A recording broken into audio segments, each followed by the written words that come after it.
Hello అండి, అందరు ఎలా ఉన్నారు?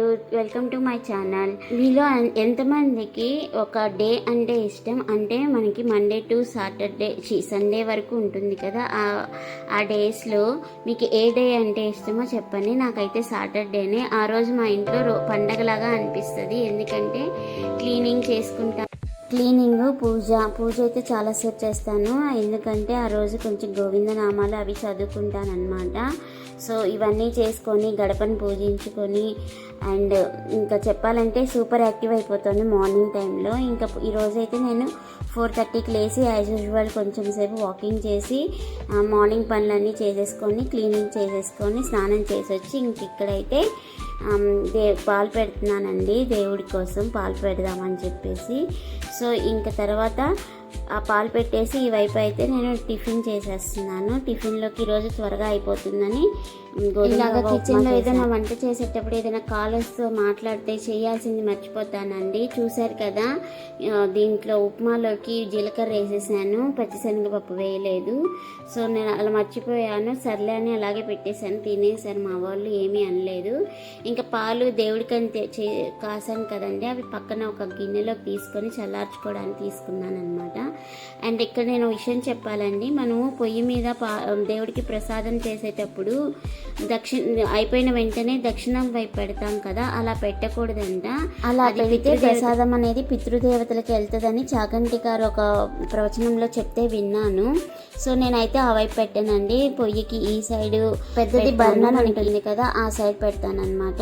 ఇక్కడైతే టిఫిన్ అయిపోయింది, అదైతే వాళ్ళకి వడ్డిచ్చేసేసి నేను ఇంకా పూజ దగ్గర అన్నీ క్లీన్ చేసేసుకొని పెట్టేసుకుంటున్నాను. ప్రసాదాలు పూలు అన్నీ ఫస్ట్ అలంకరించేసుకొని పూజ స్టార్ట్ చేశాను. ఈరోజైతే నా పూజ ఇలా జరిగిందండి.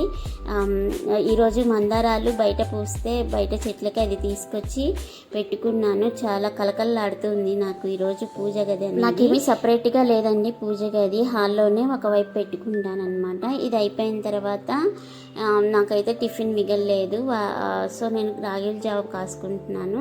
ఈ రాగుల జావ అనేది ఒక గ్లాస్, అందరం ఒక్కొక్క గ్లాస్ తాగేసి. ఇక్కడ కుక్కర్లో ఎందుకు పెట్టానంటే ఏ గిన్నె లేదండి. సో చిన్న కుక్కర్ ఉంటే అందులో ఇలా కాసేసుకున్నాను. ఈ రాగి జావ అనేది అందరికి కాసుకునేదే, రెసిపీ పెద్దగా అవసరం లేదు. ఇక్కడ నేను మీకు ఒక విషయం చెప్పాలి. దేవుడికి బెల్లం ముక్కలు అవి పెడుతుంటాం కదా, అవి అలా వదిలేయకుండా నేను ఇలాగా ఒక స్టోర్ చేసి పెట్టాను. ఇలాగా అవసరం అవుతుందని అప్పుడప్పుడు. మా బాబుకి రాగుల జావలో స్వీట్ లేకుండా తీయగా లేకపోతే తినడు.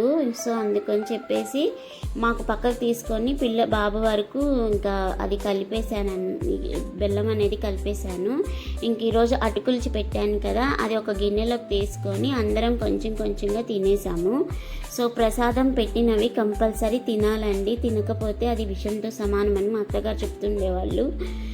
సో పెట్టేసి అక్కడికక్కడ వదిలేకుండా అలాగ తినేయడం స్టార్ట్ చేయండి. అండ్ ఇంకా నేను చెప్పాను కదా, పులగం చేశాను ఈరోజు పిల్లల కోసం లంచ్లోకి. సో పులగం అనేది నేను 11:30కి స్టార్ట్ చేశాను. ఈ మధ్యలో ఎడిటింగ్ పనులు అయ్యి ఉంటే చూసుకున్నాను. సో ఈ పులగం అయితే ఫస్ట్ నూనె వేసేసి గిన్నెలో, నూనె కాదు నెయ్యి వేసేసుకొని తర్వాత ఆవాలు, జీలకర్ర, కరివేపాకు అండ్ లాస్ట్లో కొంచెం నేను ఫస్ట్ వేయడం మర్చిపోయాను, అది ఎండుమిరపకాయలు అండ్ కరివేపాకు వేసుకొని అవి కొంచెం వేపుకున్న తర్వాత ఉల్లిపాయలు, పచ్చిమిరపకాయలు వేసి అవి కూడా వేగిన తర్వాత మనము బియ్యం, పెసరపప్పు కలిపాను కదండి, అవి శుభ్రంగా వాష్ చేసేసుకొని వేసుకోవాలి. నాకు ఇక్కడ ఒకటి అర్థం కాలేదు. నేను ఇక్కడ 1.5 గ్లాస్కి 1/2 గ్లాసు పెసరపప్పు వేసాను ఫస్ట్. తర్వాత అది సరిపోదని చెప్పేసి ఇంకో 1/2 గ్లాసు పెసరపప్పు వేసాను అనమాట. అవి మొత్తం కలిపి వండేసరికి అన్నం చాలా అయ్యింది. ఇక్కడ నాకు రేషియో అనేది తెలియలేదు. మీరు ఎలా వేస్తారు రేషియో అనేది పులగంకి? నాకు పులగంలో మెయిన్ ఇంగ్రీడియంట్ ఏంటండి, మిరియాలు. ఆ మిరియాలు వేయడమే మర్చిపోయాను ఫస్ట్. తర్వాత అన్నం మొత్తం వేసుకున్న తర్వాత ఎసరు అప్పుడు గుర్తొచ్చింది మిరియాలు వేయాలని. అప్పుడు తీసుకొని కాసేపు వేపేసి కొంచెం సేపు ఆ నెయ్యిలో అటు ఇటు తిప్పుకున్నాను. ఎందుకంటే మిరియాలు అనేది కొంచెం రోస్ట్ అవుతాయి అని చెప్పేసి. ఇంకా తర్వాత ధనియాల జీలకర్ర పొడి అండ్ కారం వేసుకొని సరిపడా నీళ్ళు వేసుకున్నాను. నేను ఇక్కడ అన్నంలోకి అయితే 1:2 రేషియోలోనే వేసాను వాటరు. మీకు ఇక్కడ కారం గురించి ఒక విషయం చెప్పాలి. నేను రీసెంట్గా అడవి శేష్ గారిది పాడ్కాస్ట్ ఒకటి చూశాను. అందులో శేష్ గారు అన్నారు కారం మన ఇండియాది కాదని చెప్పారు. నాకైతే తెలియదండి. అప్పుడు ఏదో ఊరు పేరు చెప్పారు, ఏదో దేశం పేరు, నాకు గుర్తులేదు అది. నిజంగానే కారం అనేది మన ఇండియాది కదా అని అప్పుడు డౌట్ వచ్చింది. మీకేమైనా తెలిస్తే నాకు కామెంట్లో చెప్పేసేయండి. కానీ మన వైపు గుంటూరు కారం బాగా ఫేమస్ కదా, మరి ఏంటో నాకు తెలియదు ఇదంతా. సో ఇదంతా అయ్యేసరికి 12 అయ్యిందండి.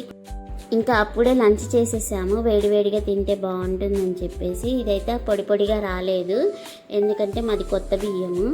సో తర్వాత అయితే మింత్రా నుంచి పిల్లలకి నైట్ ప్యాంట్లు అనేవి తీసుకున్నానండి. ఇద్దరికి కలిపి 1600 అయినాయి. 1400, 200 ఎక్స్ట్రా ఎందుకు వేశారు తెలియలేదు నాకు, తర్వాత చూడాలి. క్వాలిటీ అయితే చాలా బాగున్నాయి. ఇద్దరికి కలిపి ఒక్కొక్కరికి 3 తీసుకున్నాను అనమాట. ఇంకా స్నాక్స్ అండి, స్నాక్స్ టైంలో ఇలాగ శనగలు నానేసాను.